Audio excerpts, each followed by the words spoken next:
Hello! Hi. Today we're gonna give you 3 tips that our students use when studying science subjects like physics, chemistry and biology.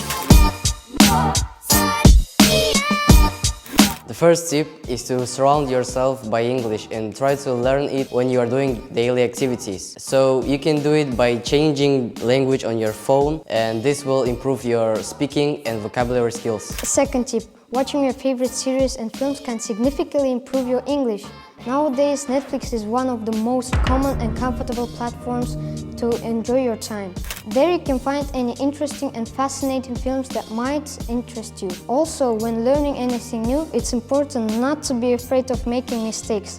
Feel free speaking in English, trying English and feeling English. And the last tip is that you can watch different kind of English talks and foreign shows such as America's Got Talent or The Voice. By watching them, you can get used to listen natural English talking, and it will affect the way you're gonna speak. Осымен 3 кеңес бітті. Бұл видеоны қай жақтарға тарап қинап кетпесін.